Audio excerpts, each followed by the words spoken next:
first year students, this to be part of NSS or NCC. It is compulsory and have one for the extension activity.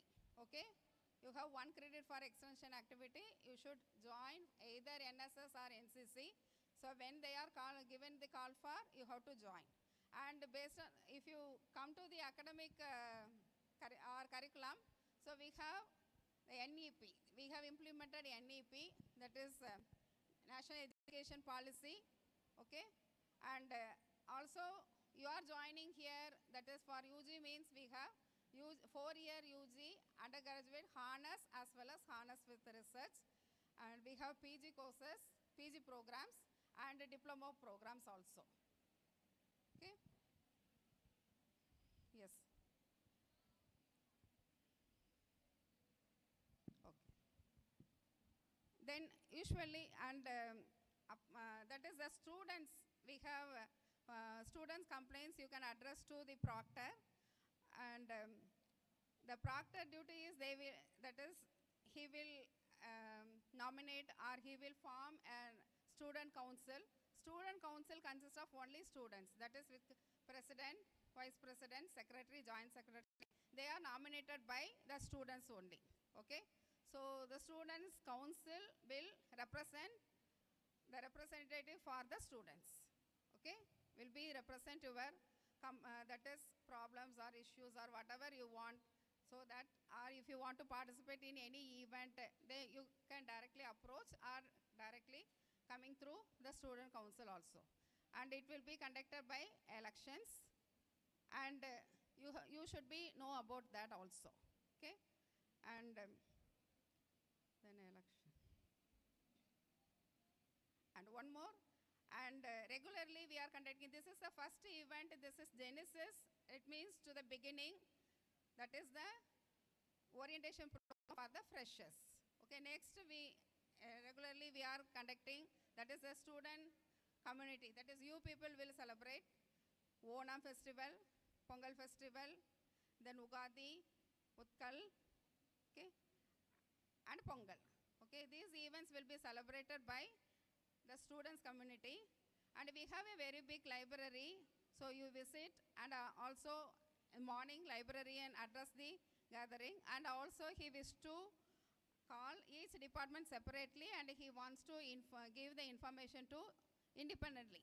Okay, to individual department, he will call the individual department and give the facilities available in the library. Okay, you can utilize and you can be clear about the things what are available in the library.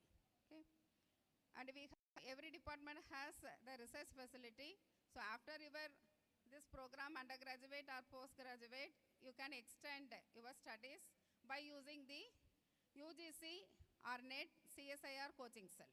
Okay, by PG students, you join in the first year itself, you start studying. Okay, and also we have the that is Dr. Ambedkar Center for Excellence. There they have guided the students for this UPSC exams. You can join there and utilize your intellectual, okay, your knowledge, and work hard, and you, that is as said by the chief guest in the morning, you can become a IAS officer. Okay, and so there are so many hands are opening, but you have to come and get all the things what you need. Okay, and don't waste your time. That is today onwards you start. So what you want to become, you start.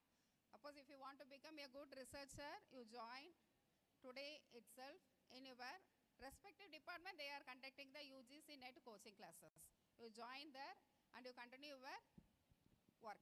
That is, you study start, and simultaneously if you study for your curriculum as well as this exams, you will certainly clear the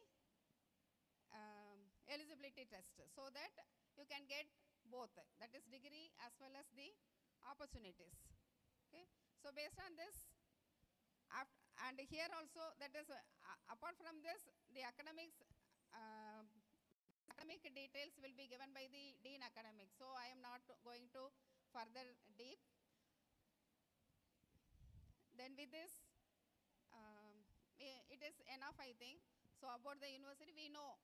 So wherever the buildings are located, exam section, you know the admin block. And there are some amenity center. There amenity center that involves the Xerox center and some tea and the tea coffee are also provided. That is canteen is also there, and that food cafeteria is also there. Okay, you can utilize that, and also one badminton court is available in the amenity center, and health center is also there. So we can use our health center wherever if needed.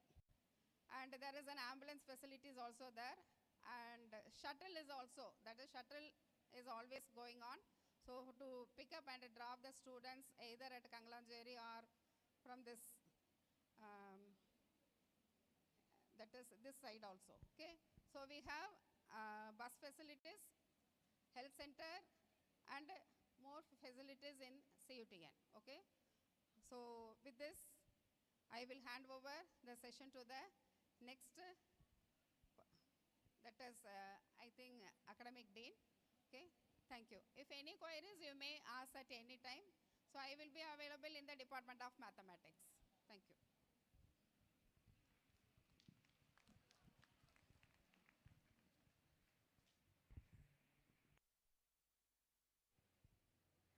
Thank you, ma'am, for your visionary and inspiring words. We are grateful for your leadership. Without much shadow, we have a session on scholarship opportunities on choice-based credit system and the national education policy for students, enumerated by Dean Academics, Professor S. Nagarajan, sir. Please, sir. Hey, it is coming in a different way.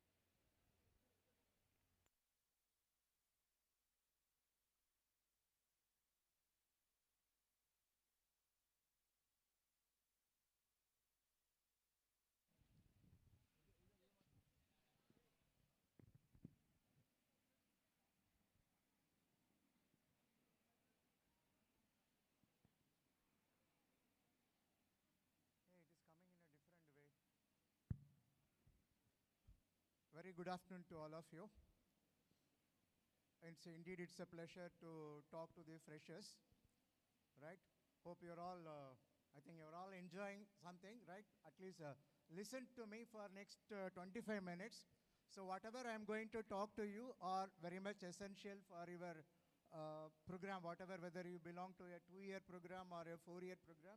So whatever I'll be presenting, it will be definitely useful to you, right? So I'm from the Department of Chemistry. I'm heading the Department of Chemistry, and also I'm the Dean for the academics. So for the entire university, we have an all admission process, whatever you have, whatever be your department, right? So everything, your admission, confirmation, then your registration number, everything is being allotted in the academic section. Let me go one by one.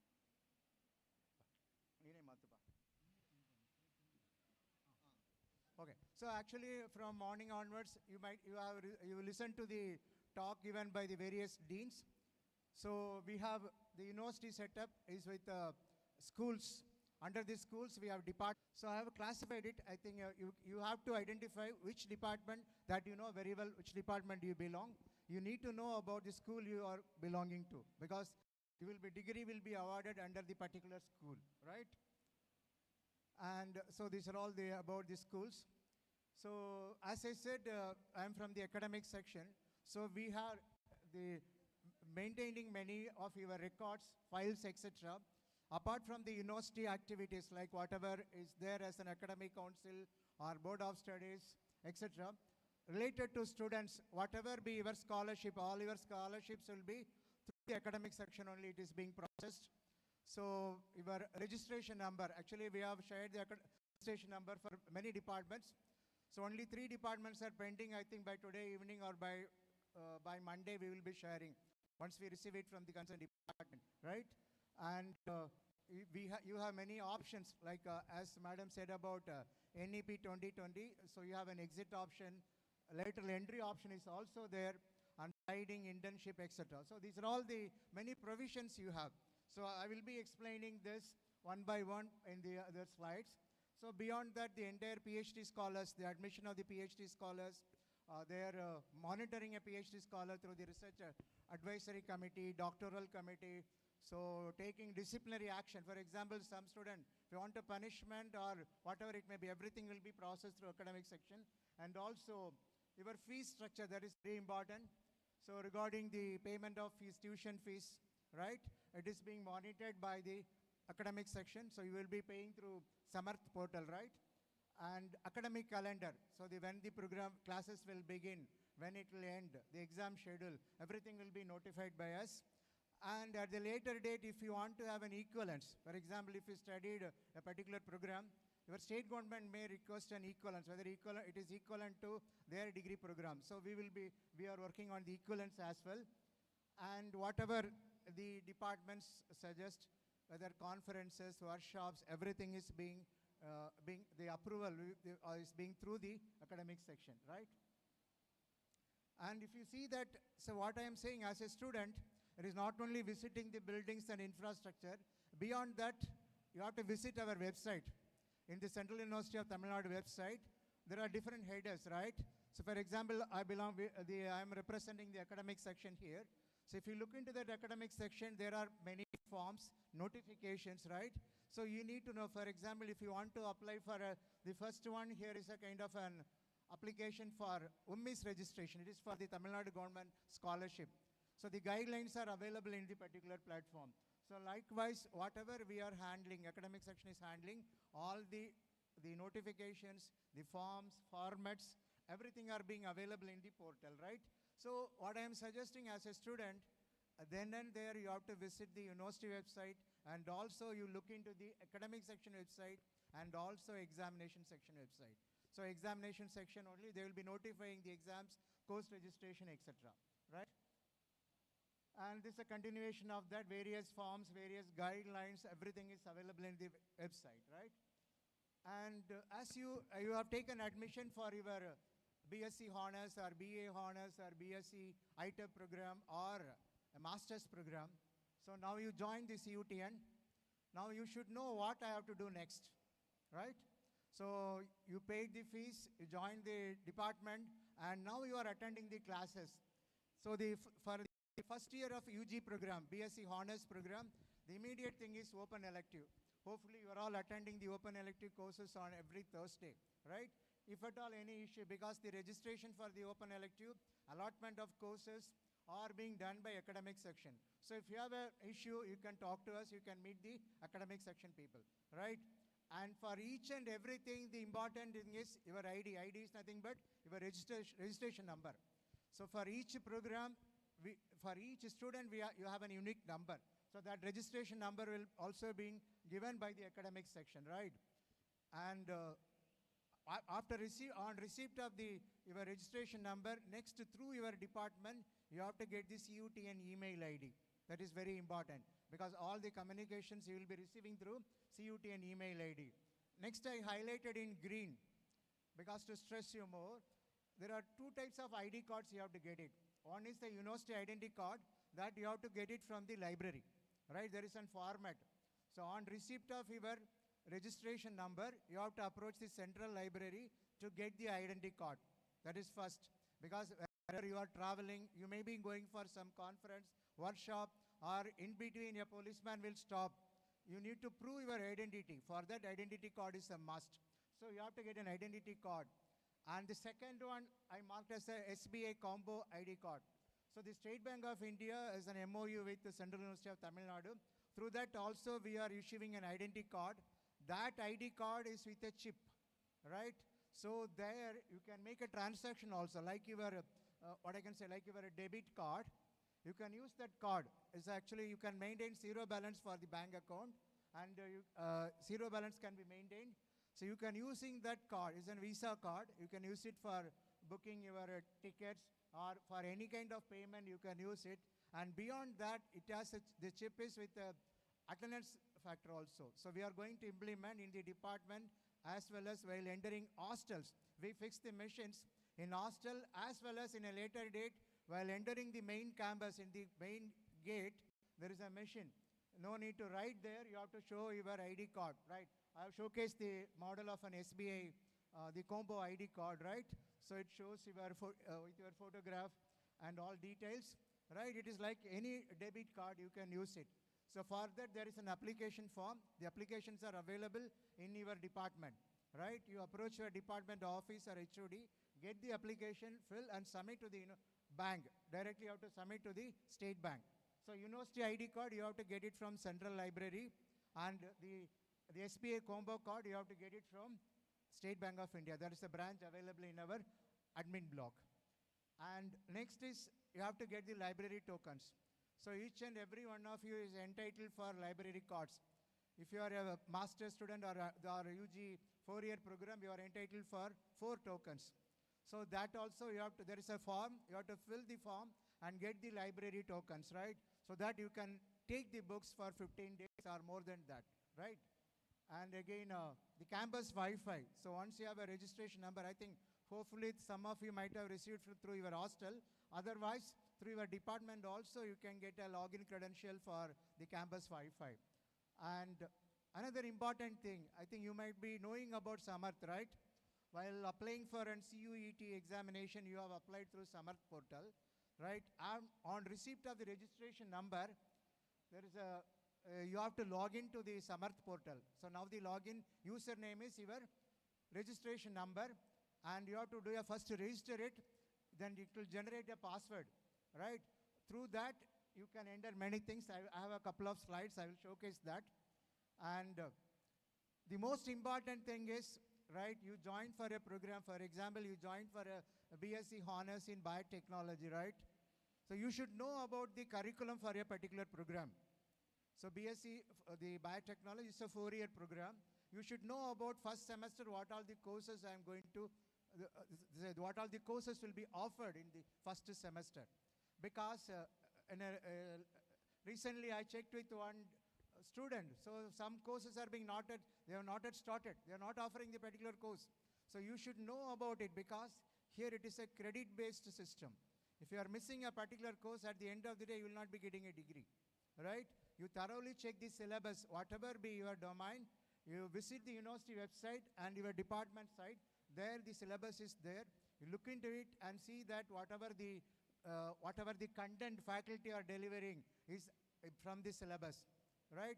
Because we revise every year, we are updating the syllabus. Whatever they are delivering with the current syllabus, that you have to look into it. And whatever the courses you are attending are connected with a particular program, that also you should know, right? And also, for example, the first year of the UG program needs an open elective is one of the main important component. So that is there in your the curriculum structure of a particular program. So you should know, and you have to attend the open elective course. And again, examination is so at the end of the day, everybody is going to appear for an examination, right? So you have an internal examination as well as end semester examination. Whether the course is for a 1 credit, 2 credit, or 4 credit, all the exams will be conducted for 100 marks. Because some people have a misconception. So I have only 2 credit, it means to say it is only for 40 marks or something like that. No. All the courses, you have to appear the exam for 100 marks, whether it is a theory or practical, right? For theory courses, you have an internal component of 40 marks, and end semester examination is 60 marks. So for the internal mark 40 marks, department level exams will be conducted, right? It may be 2 exams or 3 exams, 5 exams, up to the department and a concerned faculty. So that will be for 30 marks, and 10 marks will be based on usually some quiz or an assignment, right? So 40 marks is an internal mark, and remaining 60 marks is an university examination. So the university examination also, I think we have master's students. So maybe you might have studied in University of Calicut under some college. So some X faculty will be teaching for you. Some Y faculty will be, some other institution will be setting a question paper, and some Z faculty will be examining or evaluating your answer paper. Here it is not so. So we have a syllabus. Whoever is the course teacher is going to conduct the internal exam. For the final semester also, he is going to set the question paper, right? It doesn't mean that everybody will get through it. Not like that. Results are not like that, right? So the course teacher is going to offer the final semester course. The question paper he is going to set, and he or she is going to evaluate the paper. That pattern you need to know. And one thing I want to stress here, because many students, they are taking internal marks as a very light way. That is not correct. Because if you have an arrear paper, you can write as the end semester examination, you can boost your end semester examination. But internal examination mark is once and all, it's over. Out of 40 marks, if you have scored 10 mark or less than 10 mark or 15 marks, it is very difficult to clear the particular paper. Why I am saying, for the end semester examination, out of 60, you have to score a minimum of 30 marks. That is mandatory. 50% end semester examination mark you have to score, right? That means 30 marks plus minimum 20 marks. If you have an internal mark, then 30 plus 20, 50 is a passing minimum, right? So my advice here is give equal importance to internal examination as well as end semester examination. And again I am saying, if you have scored less than, if you have a single digit in the internal mark, maybe you may be, sir, you said possible to improve the internal mark. No. There are people, because of the low mark in the internal assessment, they were unable to clear a particular paper. So again, from the day one, I am saying, whatever the internal test the department is conducting, so give equal importance to internal examination. It is also an end semester examination for you, right? Because the 10th and plus 2, you have only one examination. Here, if you have joined for a BSc Honors program, all 8 semesters are very important. All the papers are very important, right? So focus and give importance. And again, regarding the practical courses, for practicals, there is no end semester examination. Whether it is a humanities or science or social science, there is no university examination. So it is a kind of a continuous assessment. Each and every lab will be assessed. Based on that, they will be grading and they will be awarding marks. So that you should know. And again, there are set of courses. If you look into your syllabus, so there is a scope for online courses, right? So UGC is saying you can take up to 40% of the courses as online courses, right? So you see to that, you get the advice. Each department, there is a SWAYAM coordinator. There is an NPTEL or an online course coordinator is there. Get the advice of a faculty and you can opt an appropriate online course, right? And again, as I said about the evaluation pattern also, right? So this is the most important thing. I think you might be knowing about Samrat while registering for an CUE conducted by NTA. So now, as I said, on receipt of your registration number, you are using your registration number, there is a username and password to be generated, right? You have to register following the guidelines, whatever they have given, and your profile will be, you can update your profile. There is a, once you log in, then you will be finding you belong to which department. And there's a dashboard, and each one, you can click, and you will be getting the, you have an option to update only the profile.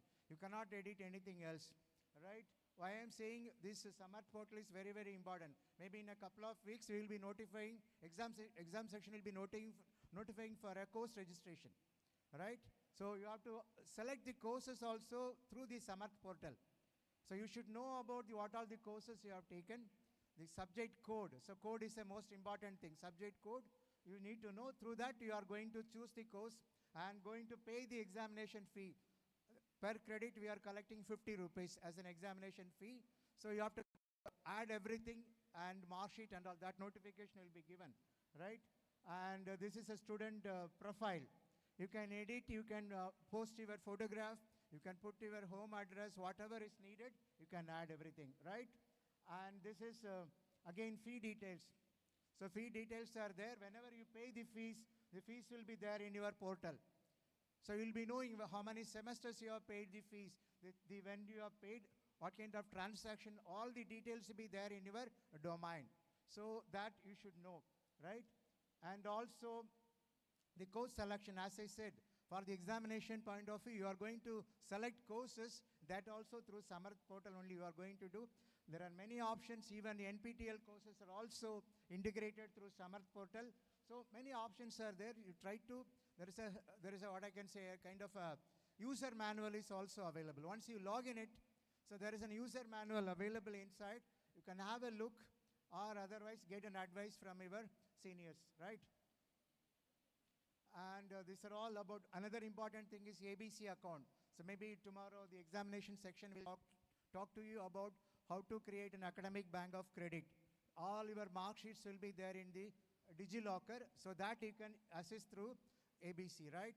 and your hostel payment, hostel room allotment, your feedback mechanism. So after some point of time, IQSC will be asking you to give a feedback for faculty whoever is teaching, right? For that, there are a set of questions you are going to answer, and also for the set of courses, whatever the courses you have taken, so IQSC will be sending a mail through that, through Samarth portal only you have to fill your feedback. So there is a lot of need to know about the Samarth portal, right?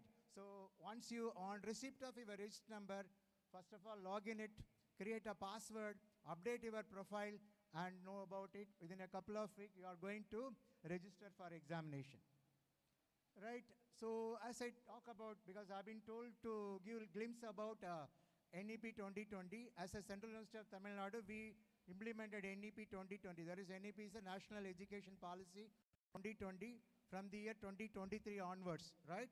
So we have implemented NEP 2020. So these are all the guiding principles of NEP 2020. So we are following the principles given under the NEP 2020. Based on that only, so the IQSC and the departments, we have framed the course structure, that the program structure, by incorporating whatever is given as ethical values, social needs, right, skill component, everything. If you look into your program content, you will be knowing very well. So these are all the things we have incorporated in your program syllabus, right? And as I said, we, Central University of Tamil Nadu, been congratulated by the ministry for 100% implementation of NEP 2020. So whatever, whether it is a 4-year program, all these programs, we are following the NEP 2020. You have an option to exit that I will explain. And you should know about the importance of ABC, Academic Bank of Credits, right? So I am saying once the results are being notified, so immediately the certificate will be reflected in your Samarth portal. After some point of time, the certificate will not be there in the Samarth, but it will be available in the DigiLocker, right? So using your Aadhaar card, Aadhaar number, you have to create a DigiLocker account. Maybe instructions will be given tomorrow. And on a later date, at any point of time, wherever you want, you can download your mark sheet, degree certificate, whatever you need. All those things will be there in the DigiLocker. So DigiLocker, whatever is there, that certificate is equivalent to the hard copy, right? And CUTN is we are the nodal agency for implementing NEP 2020 in state universities as well, right? And as I said, we implemented NEP 2020 because the basic guidelines are CBCS, choice-based credit system. So choice-based credit system, I think those already are a graduate, you may be knowing about the importance of CBCS. So those of you in the 4-year UG programs, that is you are from school to university level, you need to know about, because now only you have a terminology called credit, course, program, etc. So I'll be giving a brief outline about it, right? So you have a semester, each semester is comprising of 90 working days. A semester means 90 working days or hardly 15 to 16 weeks of academic work, and right? So the CBCS provides a lot of choices. So for example, first of all, you should know about what is a program and what is a course. When we ask some students, they say, I'm studying BSc. What is your course? My course is a BSc Biotechnology. It's not BSc Biotechnology. Your program is a BSc Biotechnology or BSc Chemistry, right? The courses are what are the courses you have taken under your program is a course. So program is leading to the award of degree. You are going to get MA Tamil. You are going to get an MSc Chemistry, right? There's a degree is the program. To get the degree, you have to complete certain courses, certain credits. So the credits for each course, there are specific credits. So credit means what? I think now you are taking some courses for 3 credit courses, 2 credit courses, or 4 credit courses. And you might have noticed the timetable. If it is a 3 credit course, you will be attending weekly 3 hours. If it is a 2 credit course, weekly you are attending 2 hours. A credit means 1 teaching hour per week, right? 1 lecture hour per week with respect to theory courses. For practical courses, 1 credit is equivalent to 2 hours per week. For example, if you have a 2 credit practical in this semester, 2 credit practical means you have to attend 4 hours practical. 4 hours practical will be there. So you should know about what is a program, what is a course, a credit, right? And again, if you look into your syllabus, there are titles like core courses, elective courses, etc. Because core courses are the mandatory courses, right? There is no choice for core courses. For example, if you are taking a program MA English, there are certain set of courses are mandatory courses. That mandatory courses are called core courses, right? And there are elective courses that there you have a choice. So we have different types of elective courses. We have an elective like a discipline-specific elective, right? So it is based on your domain. You can take some elective courses, right? There is a discipline-specific elective and generic elective. Generic electives are not related to your domain. For example, if you are a material science student, you can take a elective course from a physics department or a chemistry department or a biology department. So that is called as a generic elective. So if you, these terminology are there in your syllabus, right? You have a look. And again, for example, with respect to the 4-year BSc or BA program or ITEP program, you will be attending a course on AECC, that is an Ability Enhancement Compulsory Courses, right? So there you have an environmental science, language courses, etc.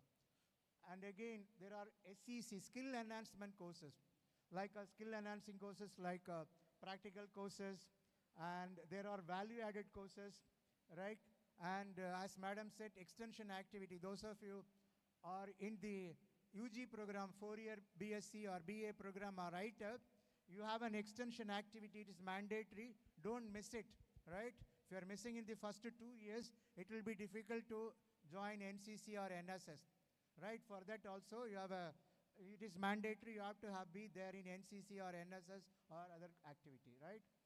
And as I said, you have to take, especially for the 4-year UG students, you have to take a value-added course. So value-added courses like environmental science, digital technologies, health wellness. So under that, there are different courses we are offering, right?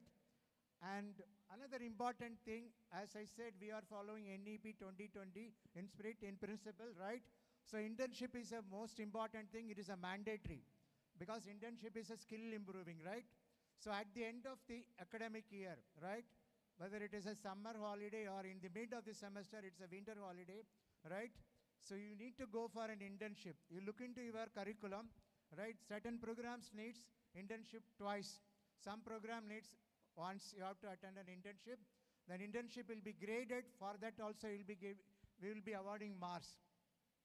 And what my advice is, those of you in the 4-year UG program, it is not necessary, right? You can attend internship at the end of every year, right? Either it can be an industry, it can be in a kind of depending upon your domain. For example, if you are from a media and communication department, right? There are n number of news channels, there are papers, print media and other media. You can be an intern, right? And again for commerce program, business organizations, etc.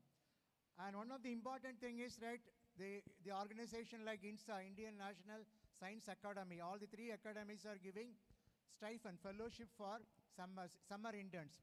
So that they will notify, you have to apply on appropriate time with a recommendation from your department faculty. So recommendation is needed. You have to make a small write-up. You have to write a project, a kind of a write-up. You have to make it. They will evaluate it. If you have been shortlisted, you will be getting a traveling expenses as well as they will give a scholarship for your stay there, right? So this is mandatory. Have a look on it. And as I said about as a part of your curriculum, whether you are a master program or a 4-year BSc honors, you need to take open elective courses. Open elective courses means the courses you have to take from other department, not from your department. If you are a student of a physics department, open elective to be from other department. Apart from physics, you have to choose a course. So each course is a 3-credit course. It may be for a 4-year UG, you have to take about 9 credits under the open elective. So the courses will be conducted on every Thursday, that is 2 to 5 p.m. It's a common timetable, right?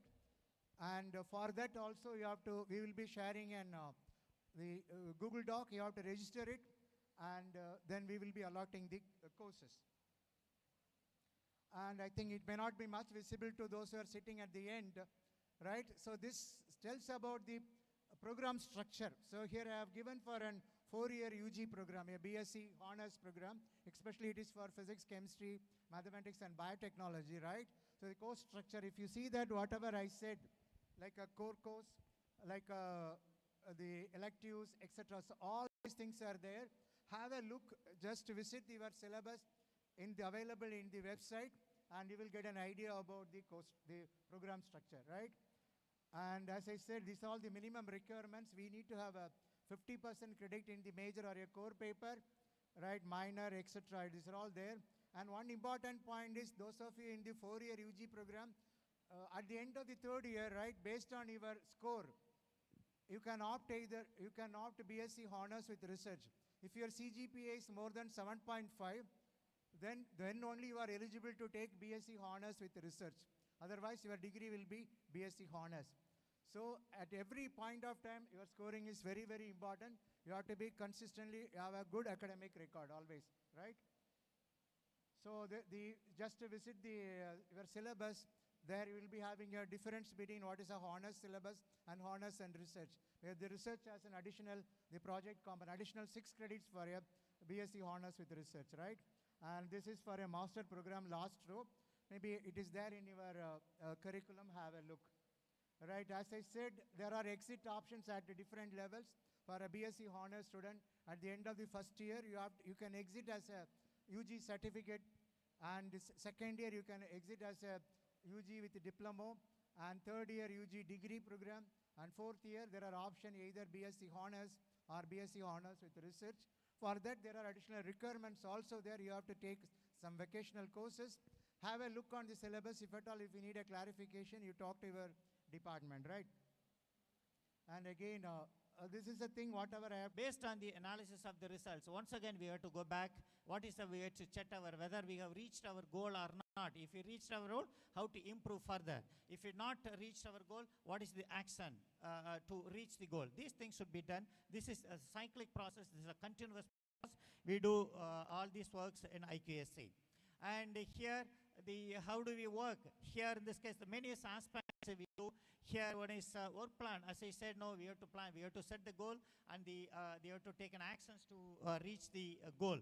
Second one is the commitment to the improvement, because the improvement of the higher education institution not only because of one stakeholder. It involves faculty, it involves students, it involves alumni, it involves parents, everybody.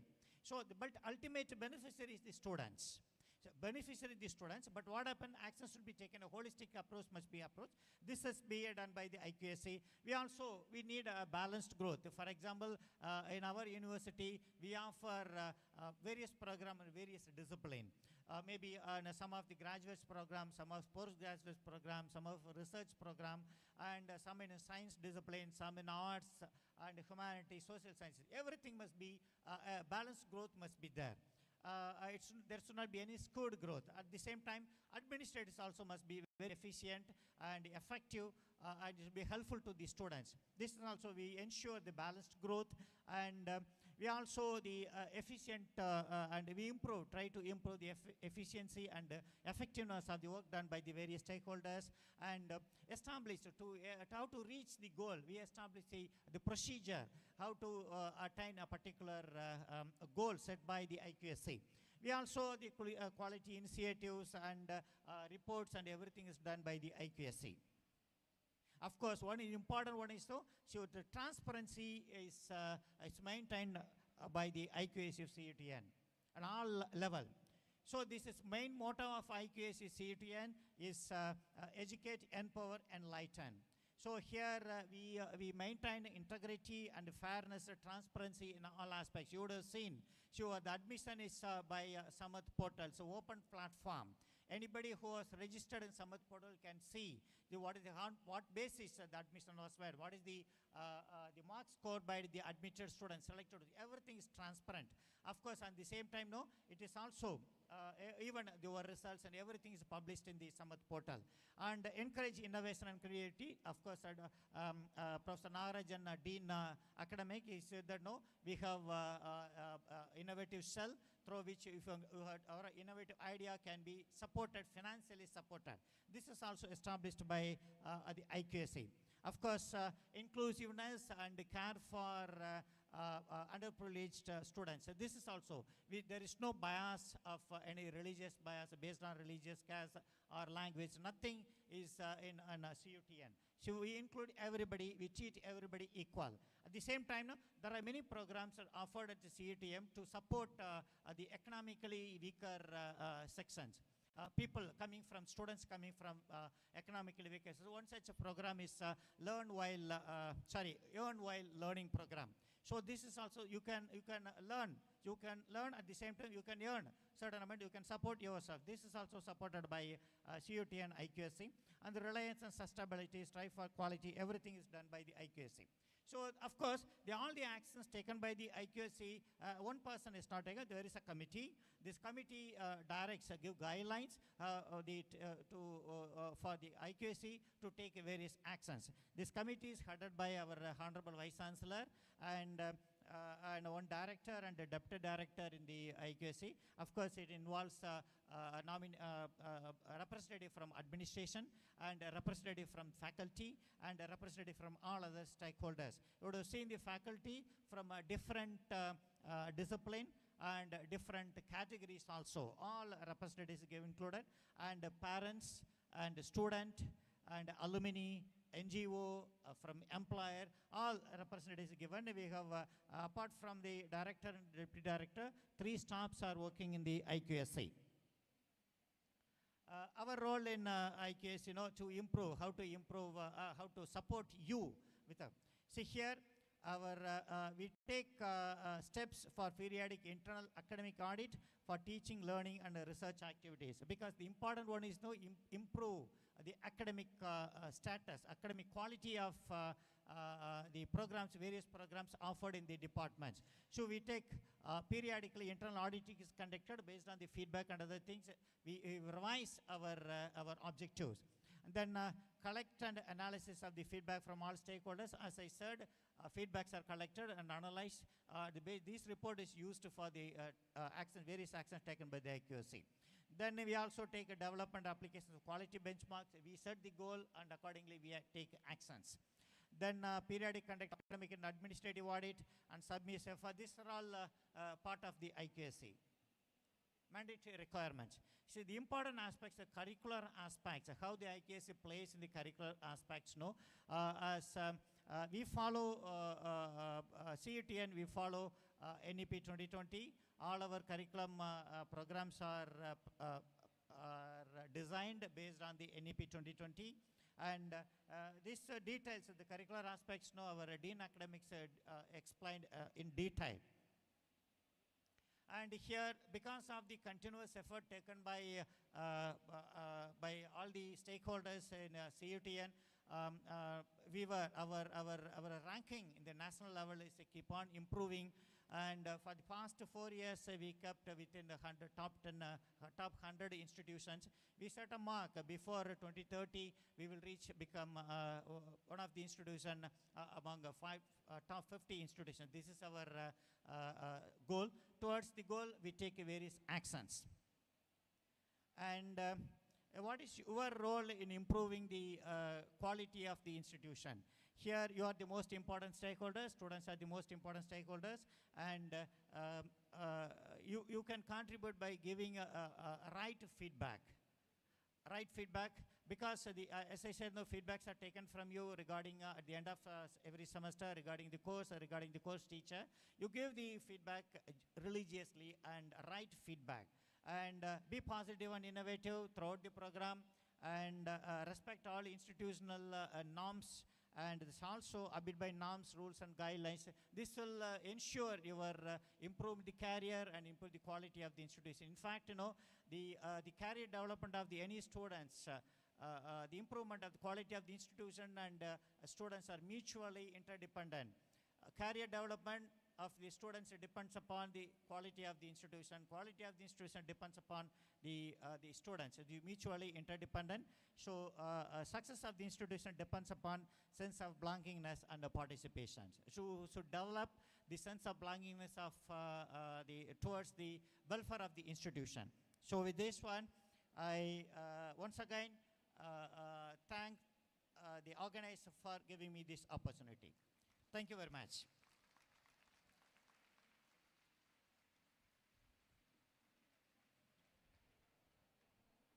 Your words have truly inspired us toward excellence and growth. Thank you, sir. Students are asked not to use their mobile phones during the session. Please switch off your phones.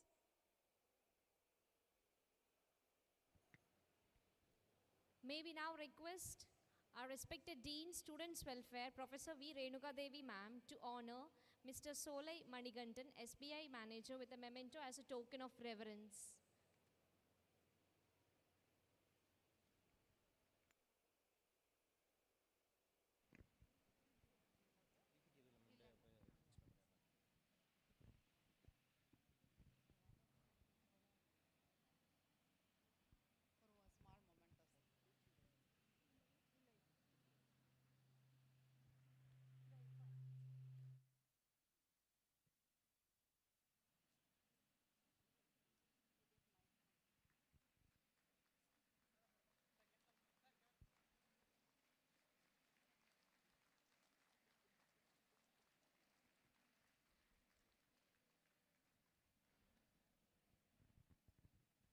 Good afternoon all. I am Solai Manigandan, Branch Manager, State Bank of India, CUTN branch. First of all, I would like to congratulate you all for getting placed in this prestigious university. Today I am here to explain about PMVLP scheme. PMVLP scheme is nothing but it was designed by our Ministry of Education for helping each and every student to get education loan in scheduled commercial banks and in cooperative banks. VLP is nothing but Pradhan Mantri Vidya Lakshmi portal, through which each and every student can avail education loan. The main eligibility is you need to get placed in a qualified educational institution. There are about 804 qualified educational institutions in India, and in every year there are about 22 lakh students are getting benefited through the scheme. If you need education loan, you can apply in PMVLP site, through which you can select your specified bank and you can select your state, and you need to submit your admission letter and fee structure. There is no eligibility criteria like income, marks, likewise. You can, each and every student who have an allotment letter in any qualified educational institution can avail this loan. And there is a credit guarantee facility for repayment also. CGFSCL. CGFSCL is nothing but Credit Guaranteed Fund Scheme for Education Loan, which is used to repay your loan. If you are, after completing your course, if you are not able to repay the loan, up to 75% of the loan can be repaid by the CGFSCL scheme. You need to avail the CGFSCL scheme during your availing the education loan. Then integrated with this, there is PM USP scheme, that is nothing but Pradhan Mantri Uchchakar Shiksha Protsahan. In this, if you are applying for any technical or a professional course, you can apply for scholarship. If it is a 3-year course, you can get up to 12,000 per year each year. And if it is 4 years or 5 years course, you, up to 3rd year you will get 12,000 per year. After that, 4th and 5th year, you can get up to 20,000. The major eligibility criteria for this is you have to score 80% above in your 12th standard. And you can also get a subsidy. Up to 3% subsidy can be availed in this loan during the moratorium period. Moratorium period is nothing but the course period plus 1 year. The extra 1 year is given for you need to get your job now. That is the period for getting the job.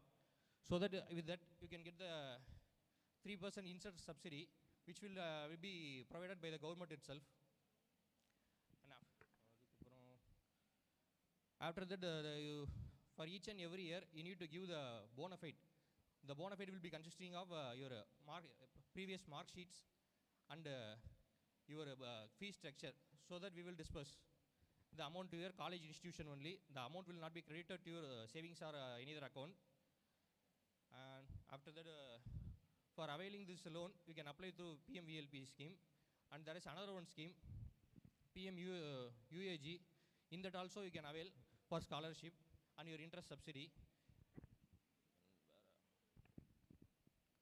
If you,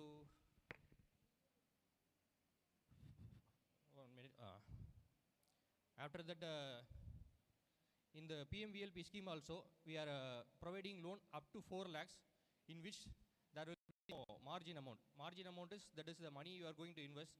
Up to 4 lakhs, there is no margin amount, and no moratorium will be needed. And up to 7.5 lakhs, there is no up to 7.5 lakhs, the margin amount is 15%, and there is no collateral needed, and the guarantor also not needed. If the loan amount is above 7.5 lakhs, you need to give collateral, which should cover the loan amount and plus 10%. That is 110% of the loan amount must be covered under the collateral. These are all the things you need to know about the PMVLP scheme. If anything you needed, you can come to our branch, and we will help you in all the way. Thank you. And thank you, the university people, for giving me this opportunity. Thank you.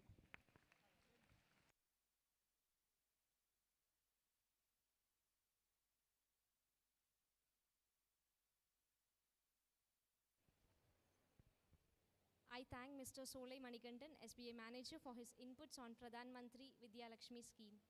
The information was really useful and so clear to the students.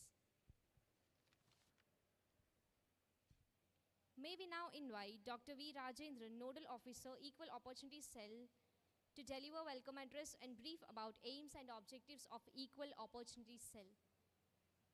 Sir, please.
Good afternoon to one and all gathered here.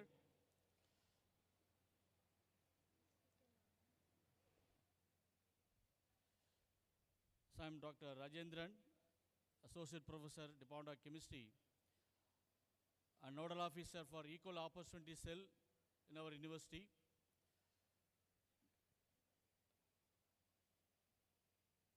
I'd like to have a special session in this Genesis program. At the outset, I would like to welcome today's resource person, Professor Amarthalingam from Tamil Nadu National Law University, Tiruchirappalli.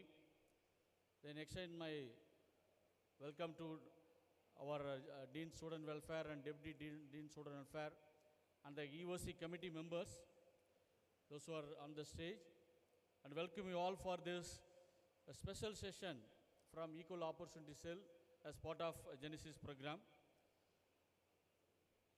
I would like to brief the function, the aim and objectives and functions of Equal Opportunity Cell. The name itself, we're going to be able to guess what we are doing here. We make sure that the opportunity should equally given to all the students. And not only students, like faculty and non-teaching staff, the all fraternity of CUTN. So we are make sure the opportunity should be given. There is no discrimination based on any level. Okay, this is our main objective. This I would like to read some of the aims and objectives of our UOC as per the UGC guidelines. As per the UGC guidelines, Equal Opportunity Cell was established in the year of 2016 in our university, and I think then the various professors acted as nodal officers. Now I am taking care of the EOC as a nodal officer. Aims and objectives of Equal Opportunity Cell: to oversee the effective implementation of policies and programs for disadvantaged groups, to provide guidance and counseling with respect to academic, financial, social and other matters, and to enhance the diversity within the campus. Then functions, what we are actually doing here, to ensure equity and equal opportunity to the community at large in the university and to bring about social inclusion, to enhance the diversity among the students, teaching and non-teaching staff population, and at the same time eliminate the perception of discrimination, to create a socially congenial atmosphere for academic interaction and for the growth of the healthy interpersonal relationships among the students coming from various social backgrounds. There are many other functions. These are the very important functions of equal opportunity cell to make sure that there is no discrimination in the university campus. So there is an advisory committee. As our Honorable Vice Chancellor, Professor M. Krishnan is a chairperson. Then myself as a nodal officer, convener of the committee. Then Dr. Chandrasekhar, Assistant Professor, Department of Law. Dr. Purna Chandar, Assistant Professor, Department of Biotechnology. And Dr. Manoprabha, Assistant Professor, Department of Statistics and Applied Mathematics are the member of the committees. So like in the website, there is equal opportunity cell is there. So we given like email ID of equal opportunity cell, and also you can also contact me. If you have any problems like based on caste related discrimination or any discrimination you faced in our university so far, we didn't receive any complaints from our students related to this discrimination so far, like last 16 years. So I hope you will not have it. But anyhow, like it's my duty to introduce the committee. So this now I welcome you all for this special session. Today we have Professor Ramadulim sir to deliver a special lecture. Thank you, one and all. I over to the CMC group.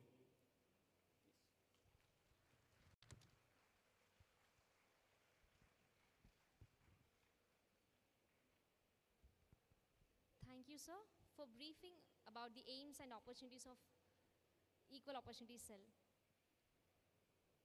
Now may we invite Professor V. Renuka Devi, Dean, Students Welfare, to honor our Chief Guest, Professor S. Amarthalingam sir, with a memento as a token of gratitude.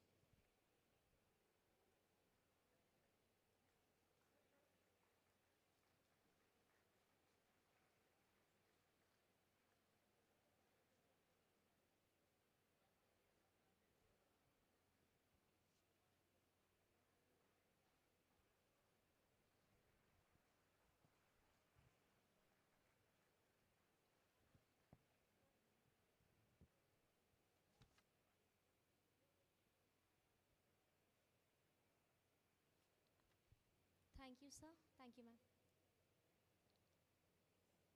Professor S. Amarthalingam is a distinguished academician and a renowned legal scholar, currently serving as a professor of law and dean of PG academics at the Tamil Nadu National Law University, Tiruchirappalli. He also shoulders several key responsibilities as the faculty in charge of examination, coordinator of the postgraduate diploma in fisheries law and policy, and director of the Center for Students in Environment and Natural Resources Law.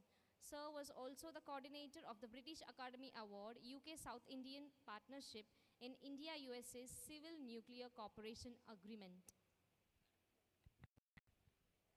With over 21 years of rich teaching experience and about 3 years of practice at the Madras High Court, Sir has dedicated his life to both legal education and legal practice. He has guided many doctoral candidates and continue to shape the future of legal research. He has represented India in several international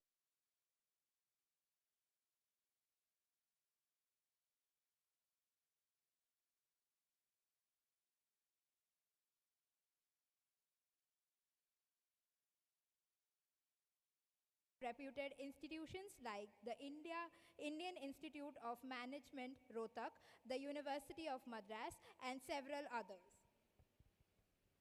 Professor S. Amarthalingam is a prolific writer, having published more than 15 research papers in reputed journals and presented over 50 papers in conferences worldwide.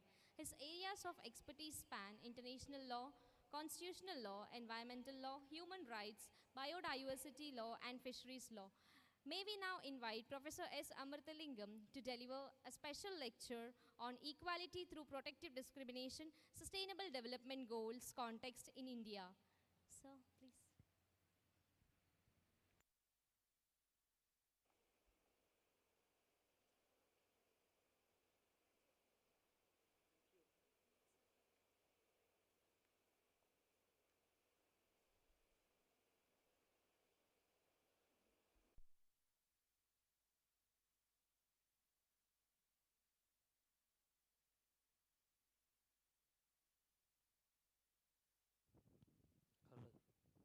Hello. Hello.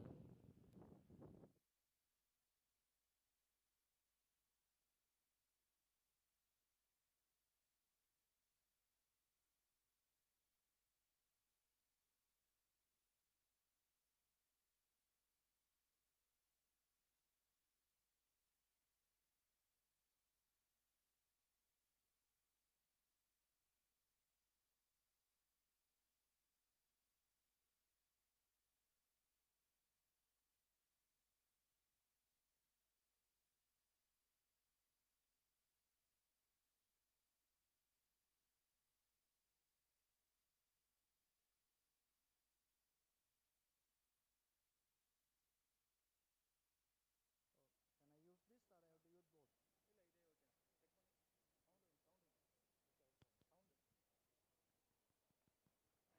இல்லை எனக்கு அந்த மைக்கே கொடுத்துருங்க. Can I use both? இல்லை recording. அப்போ இதை of பண்ணிடுறேன்.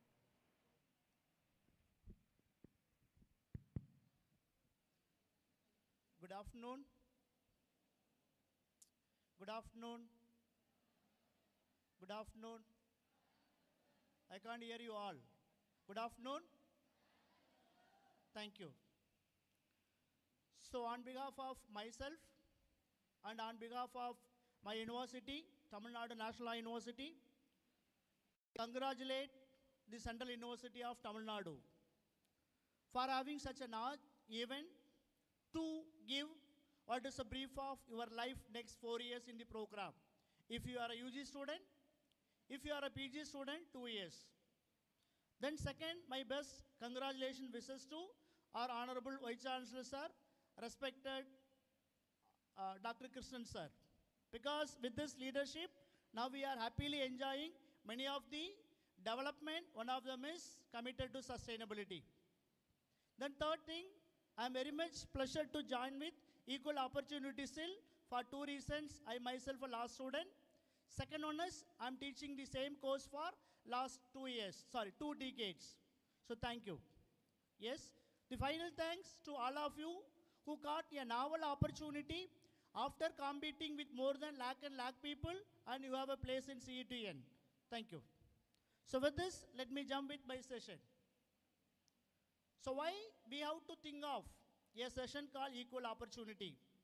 Again, as our banners runs with committed for sustainability.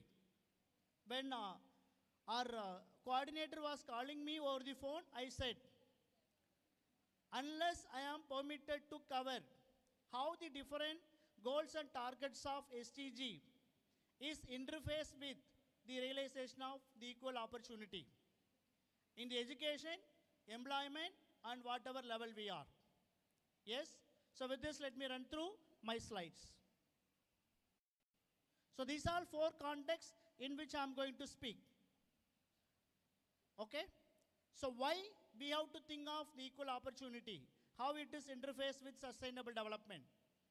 What all different constitutional articles made us to realize equality in the name of employment, equality in the name of education, equality in the name of treatment at all level. When I said equality, there are many misconceptions among us stakeholders. It connotes only reservation. Certainly not. Okay, let me explain why. Then third point, what is an interface with sustainable development goals? Since we are living in the era of sustainable development, everybody would have knew what does it mean. How these 3 goals which are interfacing with, then how it's going to translate it. Yes. So this is an interface, but I'm going to speak. To have a detailed analysis on these 2, I encourage each and every one of you to read these two novel treatises. The treatises are Constitution of India and the United Nations Charter. So whatever we are going to dealt in the name of left, it is solely based on a living organic instrument called Constitution of India. So whatever we are going to speak in the name of Sustainable Development Goal, it is solely based on an organic instrument. Because when you were in school days, you would have come across what does it mean civic. In a civic, the teachers would have covered some of the area including what all your rights, what all your freedom, what all your duties. Yes, without performing our rights, none of us are eligible to, without performing our duty, none of us are eligible to hear anything from the government. The same is applicable to institution. That's what last two sessions, when both our IQAC director as well as our academic director repeatedly mentioned, you are the stakeholder, you have a bounden duty to cooperate with the institutional rules and regulations. The same is available as and when we are going to demand from the government. That's what the manager from a bank, he was very particular. Whatever facility the institutions are going to give, institution I mean, the State Bank of India, how we are going to return it. So everything is only based on how we are going to perform our duties. Yes. The final one is, how many of you seen these three pictures? Have anybody seen these three pictures for any level of your life? What is the first one? Any biotechnology student, sociology student, chemistry student, physics? Have you seen the left one? Yes? Our middle one? What does it say? Our right one. So these three instruments only introduce what does it mean sustainable development. Yes, I don't know how you could read. The left one categorically say conservation of resources achieving sustainable development. What is the middle one? To meet the needs of the present generation without compromising the ability of future to meet their own needs. That indirectly, we present generations are encouraged to use all the resources.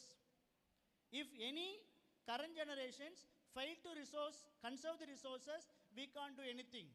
The resources does not mean only the natural resources. That's what I specifically began with biotechnology.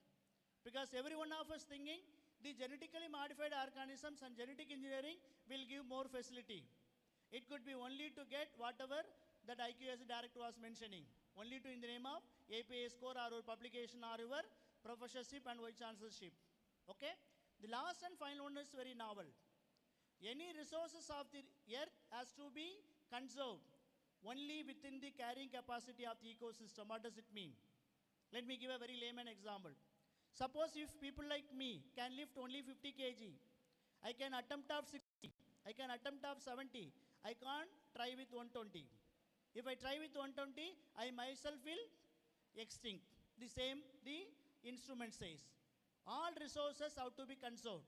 So if any state fails to conserve the resources within the carrying the capacity, no sustainability will happen. So how it could be realized in the instruments like? That's what we have a mandate. Whatever resources the Mother Earth has, it is global. But we people are using local level. How it could be dealt with domestically. Let me give an example. So we have a nations like India. We are representing from different states, but now we are in Tiruvarur. Okay? Even we can't take the whole Tiruvarur as a district in one municipal panchayat of Tiruvarur district. So all our measures are not within the parameters of realization of any equality in the universe, it's impossible. Therefore, these three are unimportant. There should be a policy. One of the concepts what they were repeatedly mentioning about new education policy. How the goals of new education policy can be realized? By enactment of law. Okay? For example, Central University of Tiruvarur Act. How it is implemented? Now we have a various heads starting from Honorable Vice Chancellor, respected Registrar, Controller of Examination, Deans, Professors, Head of the Departments, Associate Professor, Assistant and Administrative Staff.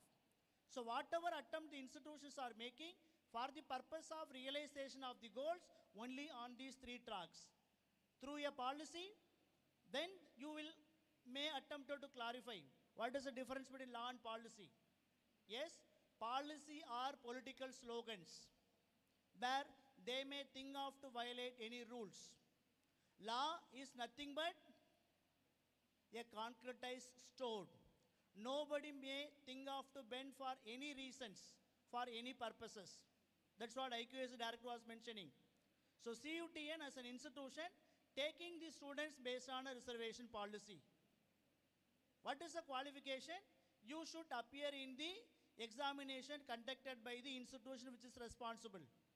Whatever score you, accordingly you may be given.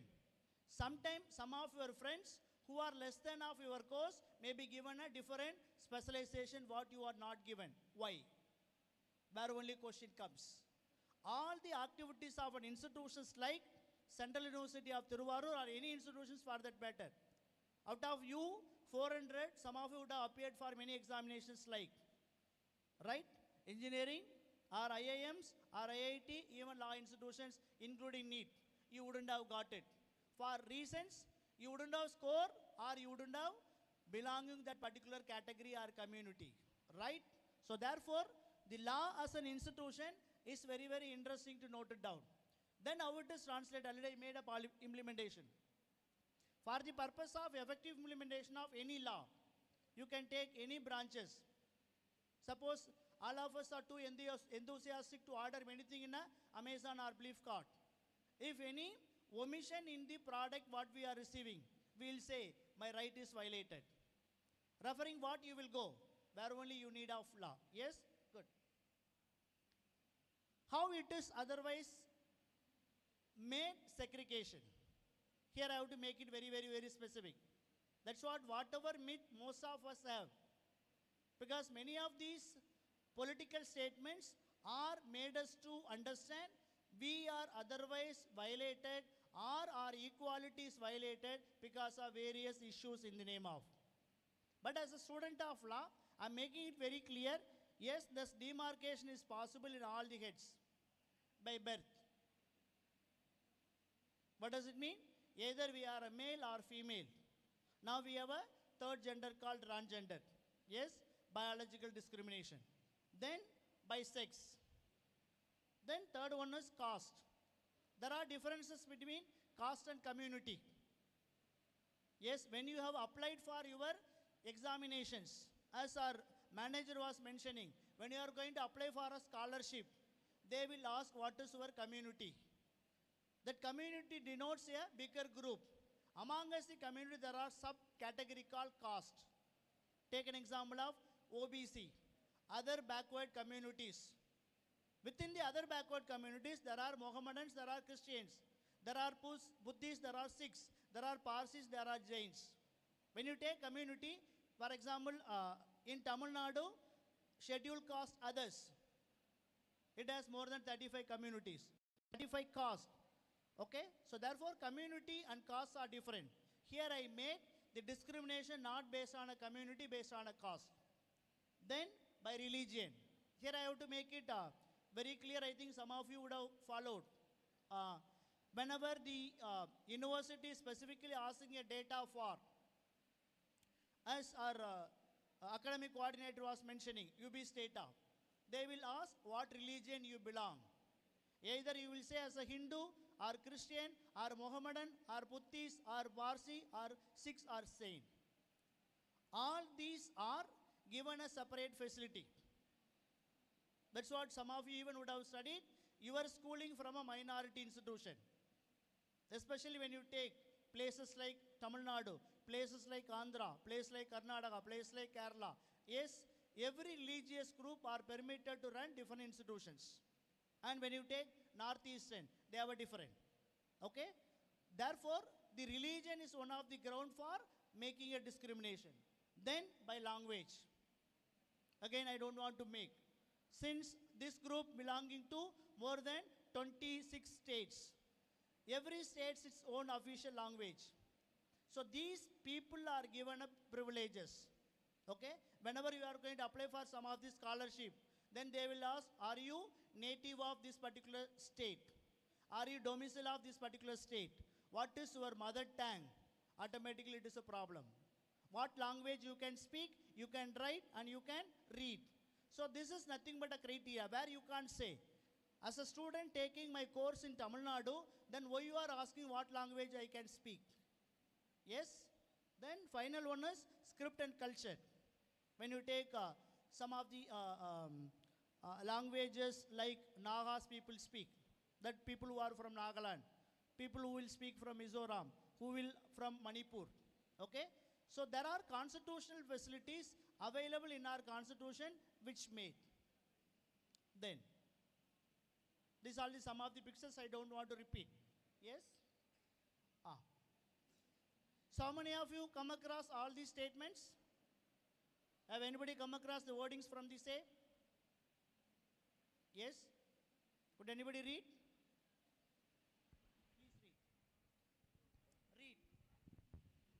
We the people of India having solemnly resolved to constitute India into sovereign, socially, secular, democratic and republic and to secure to all its citizens justice, social, economic and political, liberty of thoughts, expression, belief, faith and worship, equality of status and of opportunity and to promote among them all. Fraternity, assuring the dignity of individual and the unity and integrity of the nation. May I know your good name? Masood, thank you. Thank you very much. Good. So, there is an institution which is made by the parliament, that is Constitution of India. The Constitution of India categorically sets out a goal. The goals are nothing but. Yes? That's what I'm repeatedly making an emphasis. Why equality is a cornerstone. Without following equality, these four can't be realized. No one can provide with the justice on these three grounds: social ground, economic ground, and political grounds. Then, liberty of thought and expression, because in the floor, all of you are happily speaking, okay? But when you think of to speak anything against the integrity of nations, then you may be counted, you are in jail, because every freedom are restricted one. Then, third one is equality of status and opportunity. That's what I gave an example. Before you join here, nobody knew which state you belong, which religion you belong, which specialization you are from, what all your parents are, what is their so-called economic capacity to earn. But now all are sitting in the same chairs in the name of Central University of Tiruvallur. This is because of what Constitution facilitates, right? Then final one is fraternity assuring. That's what again. When we are sitting to your friend, you should not ask, no, I know you are belonging to this particular religion or that particular religion, this caste or that caste, this community and that community. Yes? Every individual dignity are expected to protected by the wordings of the Constitution. It is assured. Yes? How the different articles are. Yes? Could you read this? All these four units. There are 6 Article 14, equal for law and equal protection of law. Article 15(1), the state shall defend against any citizens of India of the ground of sex. Article 15(3), the state is implemented make any special provision for women. Article 16(2), the no citizen shall discrimination against or the intelligence of any. Ajay Yadav, thank you. Yes, thank you. So these all different articles facilitate the parliament to make a segregation.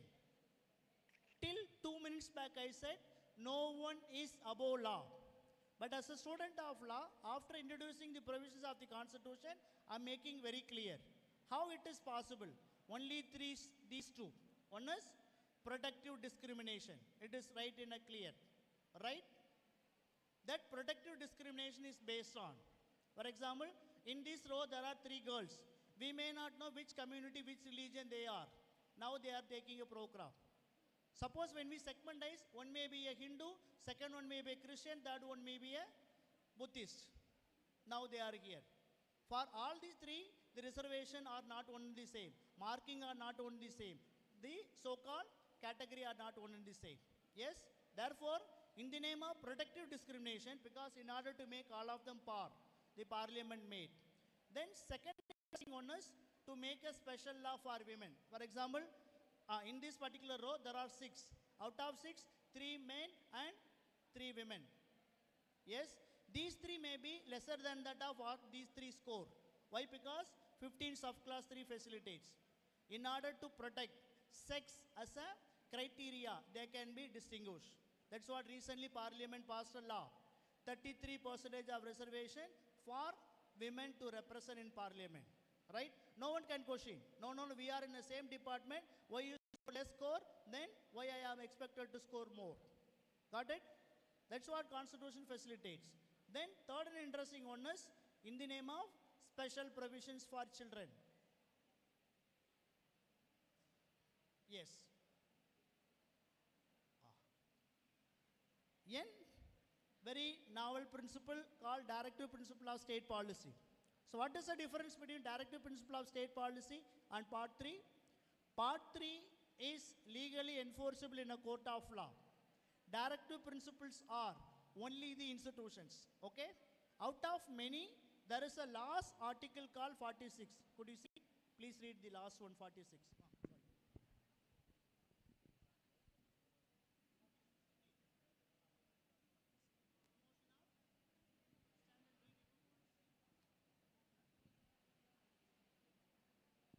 Article 46, promotion of educational and economic integrity of scheduled caste and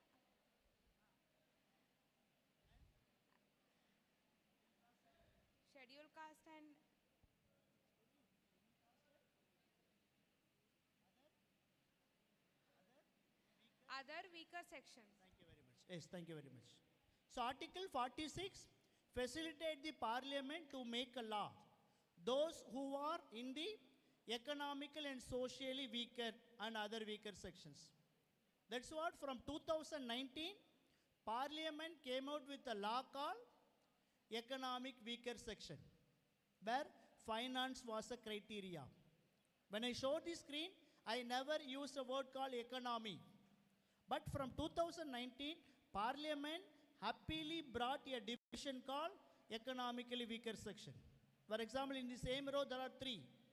He may not be in the name of whatever category, scheduled caste, scheduled tribe, or OBC. But other than his parents would have earned only 6 lakhs. Irrespective of his category, he will show the community certificate by saying, okay, please allow me to admit under the EWS quota. No one may question. Even you can't score what I am scoring, why you are sitting next to me, right? Because this is because of Constitution.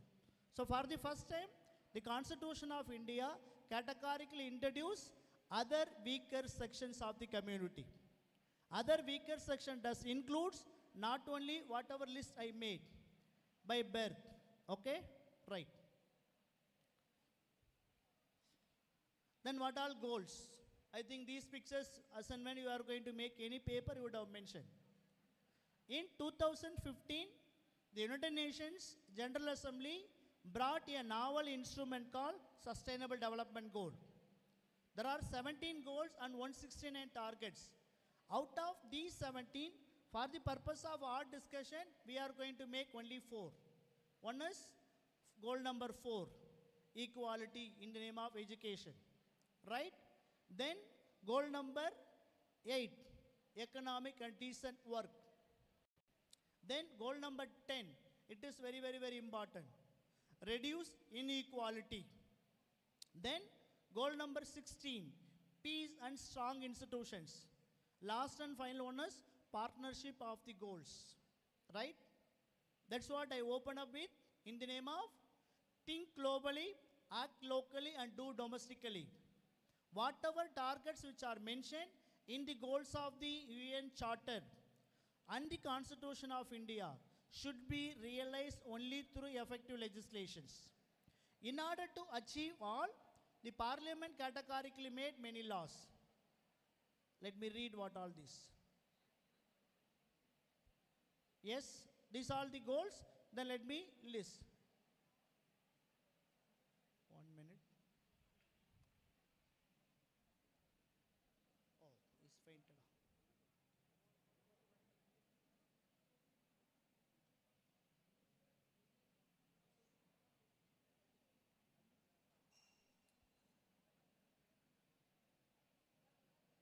All right, thank you, sir. Yes, so these are the goals I mentioned. So what all different attempts which are made? Okay, then besides these, there are specific articles which made the parliament. I think you would have heard people like how Sachin Tendulkar or Jaya Bachchan or Ilayaraja and all other people are given. In the constitution, there are provisions which made. So how they can reserve in the parliament and the assembly? Yes. Then if anybody who are in the other level of non-participation, how the institutions like parliament to volunteer. That's what I was repeatedly mentioning. Hold these things in the name of reservation. Whenever we are going to speak equality of opportunity and equal participation, we should not start to criticize. Now in the era of social media, there are many misconceptions which are going. As and when people started to demand something against the government, the big political demand made them to say why they are starting with. Okay, especially now there are 4 to 5 states, they are at the verge of conducting their state elections, that state legislative assembly elections.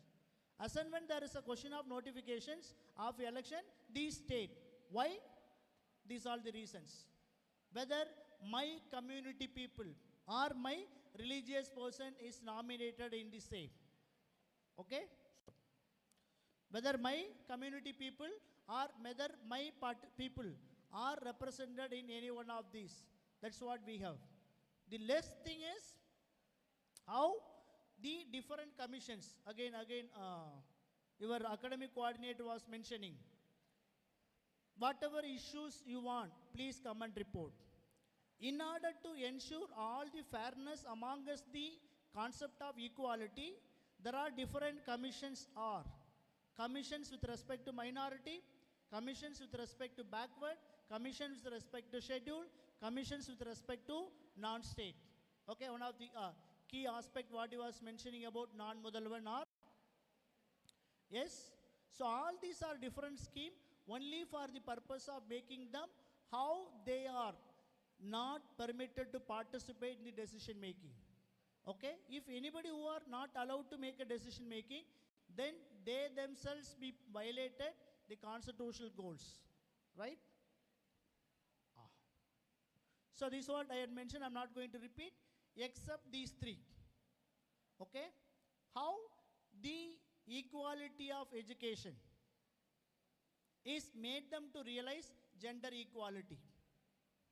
I think the Parliament of India herself happily announced how the different religious sect who are eligible to claim different scholarship. Okay, I use the word religion. When you take the constitutional articles like 29 and 30, you will understood minorities. Minorities are compartmentalized based on what? Based on these 4. Caste, religion, language and culture. Yes, because without the effective participation of all these 4 groups, realization of gender equality is impossible. Because there are system, there are social and cultural system made these people to not to participate any of the decision making. Therefore, some of the state itself may be called as patriarchal state, some of the state called as matriarchal state. Okay? Decision made by male, decision made by female. So in order to remove the unwanted differences, there is a concept which was introduced, that is gender equality. Then I made it very clear. Goal number 8. Okay? So goal number 8, I think even, I don't know how many of you got a chance to read the statement which was made by Rahul Gandhi just 2 days back. He made it very particular. If we were come to power, we will give reservation even in private education institutions. Already there was a move in the state like UP. How the private entities like corporates are. Again, your academic coordinator and IQAC coordinator was mentioning. Placement is one of the key factor to decide the institutional status, right? So when we are going to take a placement, so automatically our ranking will be increased. For the purpose, then goal number 18 helps. The last and final one is, what is the role of an institutions? Okay? Out of 17 goals, I made an emphasis called goal number 16. Whenever an institution want to assure peace, the effective coordination among us, the institutions are paramount. The institution I meant is not only the education institution like CUTN. Starting from our school, starting from our finance institutions, starting from the public institutions which are giving employment opportunity, our private corporates who are taking care of corporate social responsibility, all are, right? Now we are in place like Tiruvaru. There are no much problem about corporate. But when you jump into place like Chennai, when you jump into place like Maharashtra, when you jump into place like Kolkata, there are leading corporates who are reasons for various, yes, promotion as well as destructions. When they are not promoting, what is the responsibility? Where only goal number 16 categorically says effective coordination. One of the key aspects, what I can refer it from the statement made by academic coordinator and the IQAC director. Yes? Why we are collecting a feedback? He started with, because you are the stakeholders how to certify whether all courses whatever offered in your program is properly taught, whether the assessment components are fair enough, whether you are permitted to take any internships, all the internships opportunities whatever exhausted lead to get a placements. Okay? Because everything is connected with. So without knowing what is the quantification in which you are taking the program, nothing would give a results. Okay? So therefore, goal number 16 categorically, how it could be effectively verified with. That's what I made a statement called implement locally. Because you can't expect everything should be done only by the central government or people like our finance minister or our education minister. So some of the attempt have to be rooted through local bodies, right? Again, when you take the conservations like water or biodiversity, the engagement of local people, because that's what you have a community engagement. So without knowing these effective engagement of the community, whatever end results you are going to give, it may not facilitate to enjoy. So what was the options which are conferred to each and every one of us, right? Yes. So sustainable development goals are the United Nations already made, I don't want to repeat. Yes. How it could be enforced? Okay?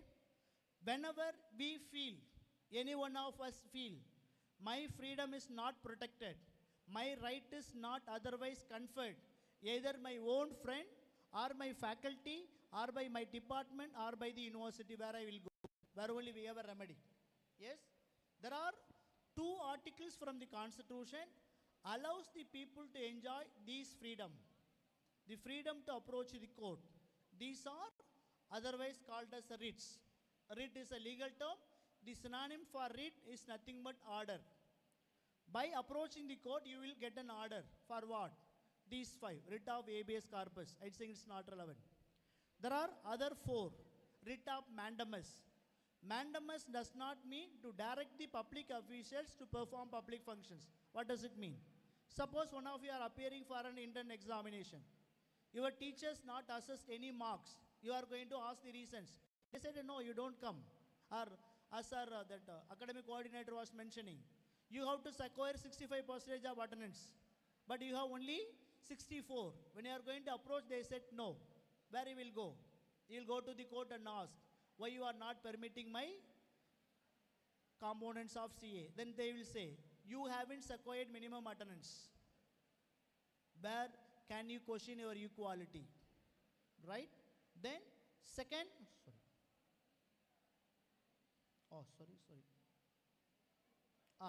Second one is certiorari. Certiorari means to direct the public officials to produce all the document. In an example, I said, you scored only 64, but you are claiming you scored 67. How it could be answered? Then court may instruct your head of the department or the university to transfer all the records to verify whether their decisions are correct or your claim was correct. Okay? Then prohibition. Prohibition means to stop. Suppose some of you are engaging in unwanted practices of CUTN. They suspended you. Okay? You are going to approach the court. For what? No, don't allow me to send out from the campus. Then court will issue, okay, let them stay. Okay? Last and final one is quo warranto.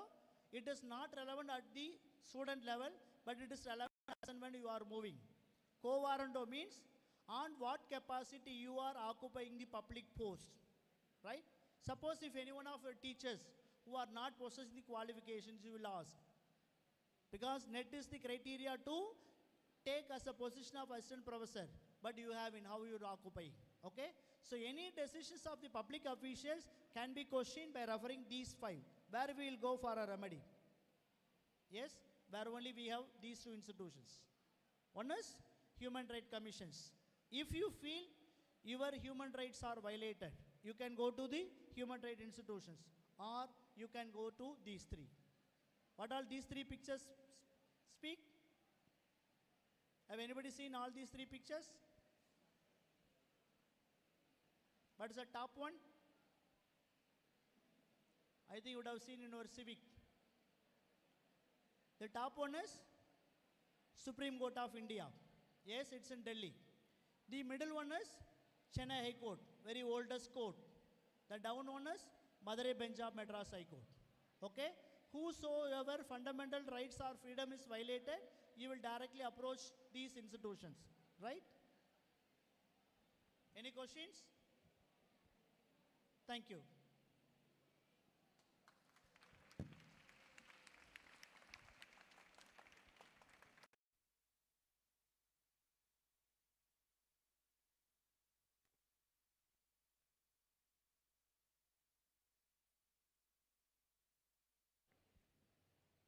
Thank you, sir, for such an enlightening lecture. Your words have not only deepened understanding of how equality can be ensured through inclusive policies, but also inspired us to think critically about social justice and sustainable growth.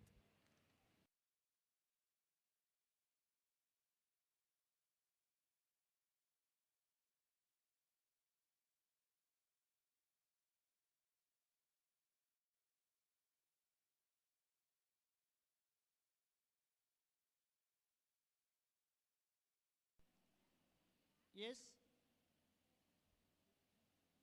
Anything you came across from your first standard to till you are in C2N?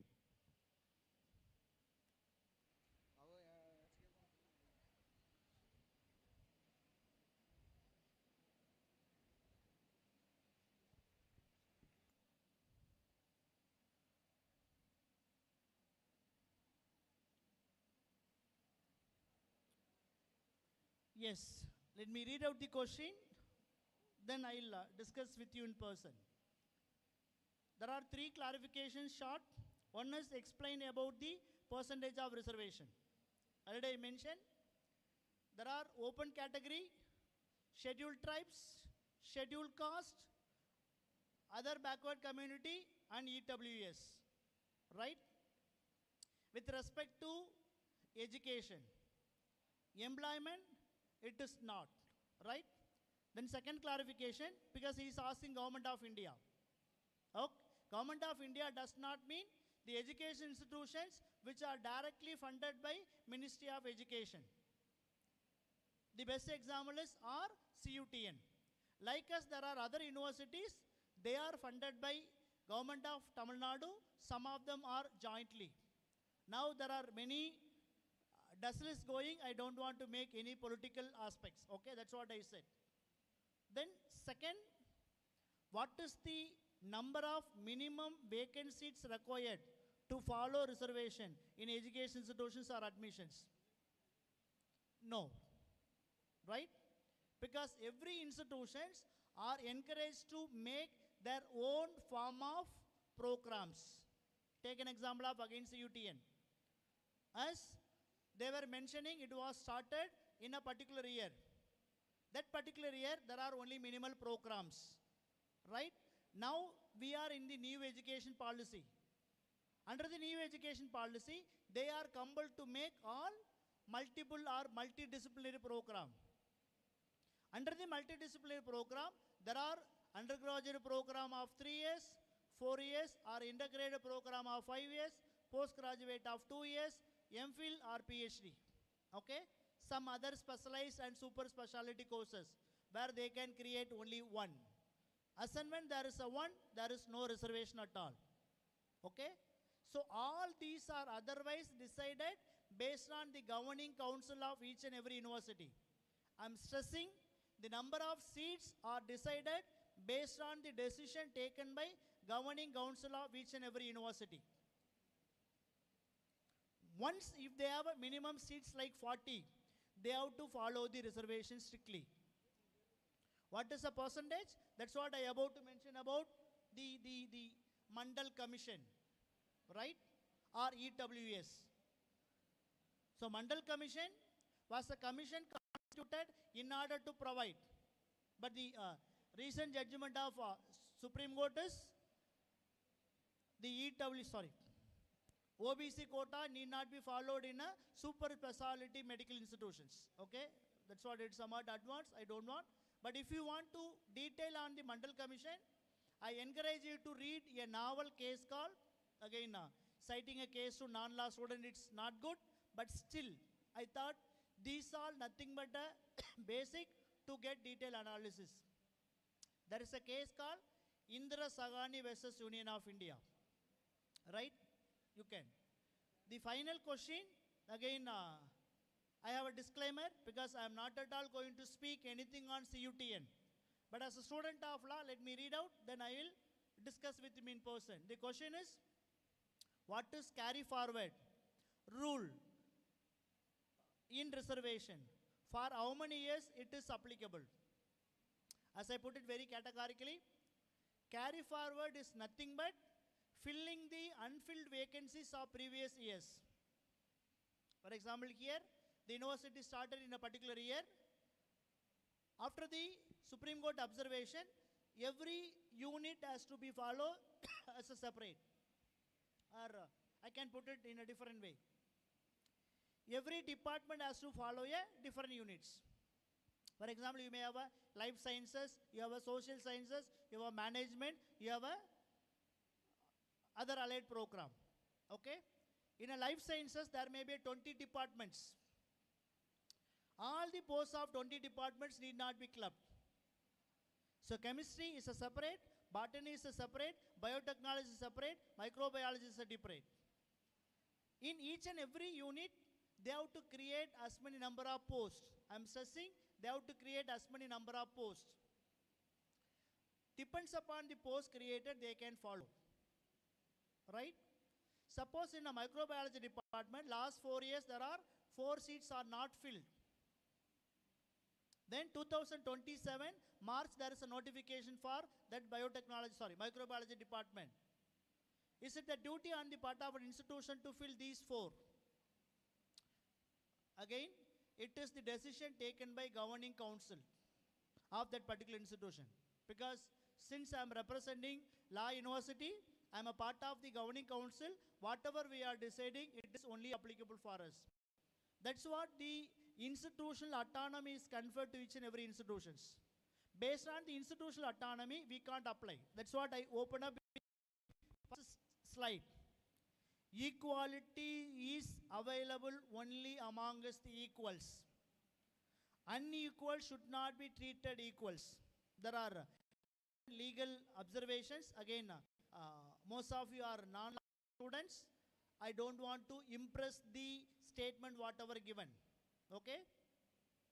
So equals should be treated. We should not. That's what I gave an example of disabled people. I gave an example of transgender. Right?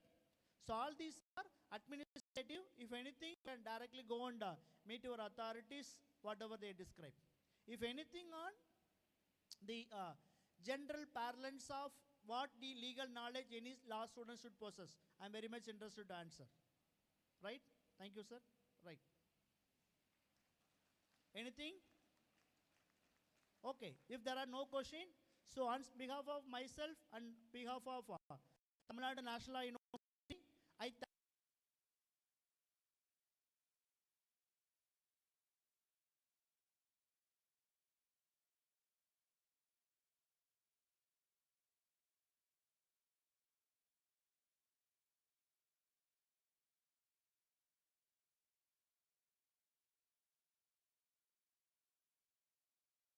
of the CUTN and the special thanks to Genesis team and the Equal Opportunity Cell. Thank you very much. Thank you, Professor. Nicely explained. Thing is, when like equal opportunity cell I took a charge, I had a doubt like what they mean equity. Okay, equality means like is like no give equal to every people like that. I had one example. For example, there is a 10 dogs is there. You are like giving 1 liter of milk to 10 dogs. You allow 10 dogs to have milk. Okay, whether it is a equity.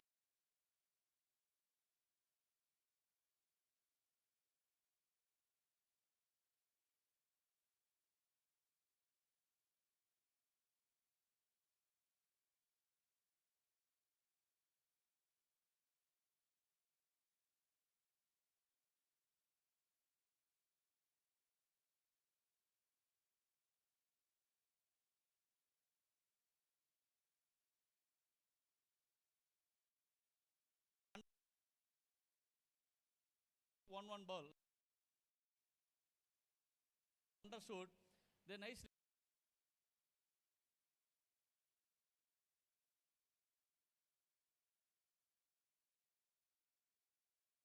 No, thing is like no, as a capability. Okay, that drink more. Some dog is weak, that drink like less. That's not equally distributed among the dogs.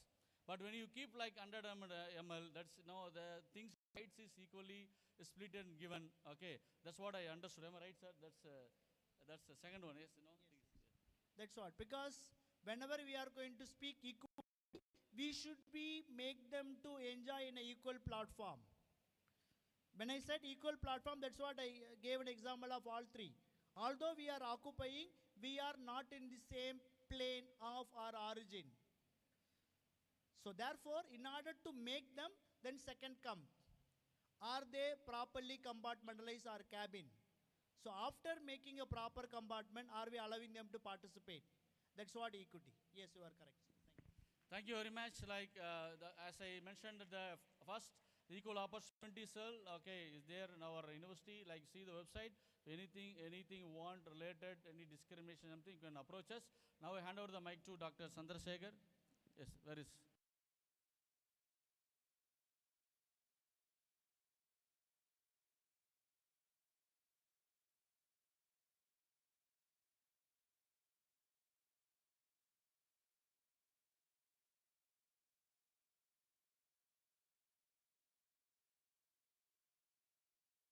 Yeah, there are few small announcements.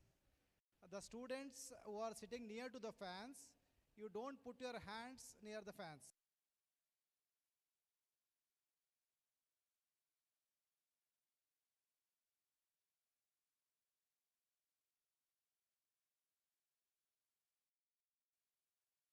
Have to give the attendance before the end.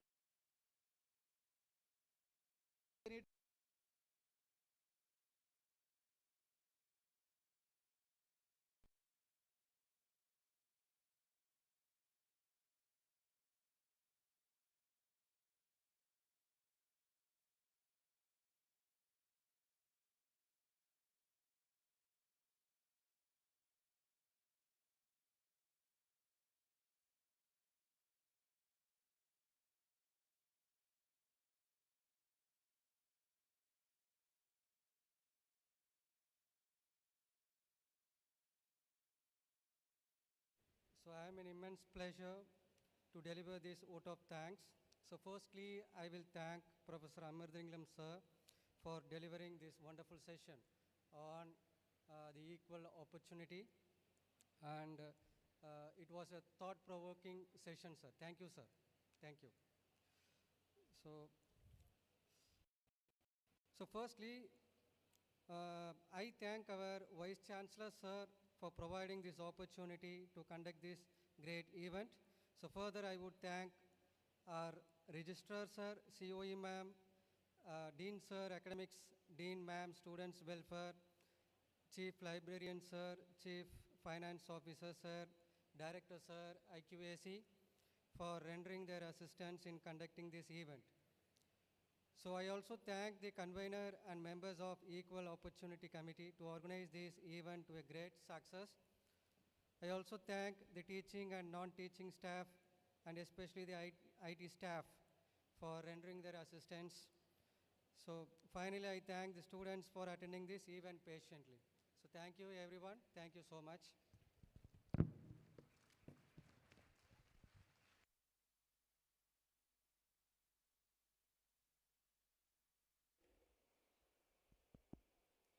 Thank you, sir. We hope Genesis 2025 has given you valuable insights, and once again, a warm welcome into the family of Central University of Tamil Nadu. Today was truly wonderful, and tomorrow promises even more. We can't wait to see you all back here for day 2. Wishing you all a successful and fulfilling academic journey ahead. Signing off for today, Shiny and Ritika.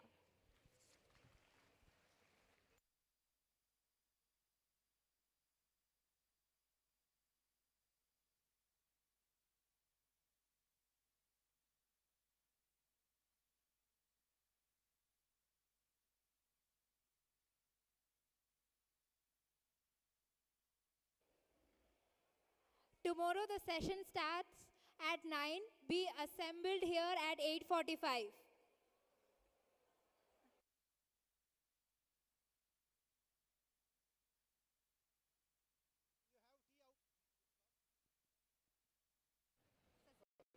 Yeah, you have the tea outside. Tea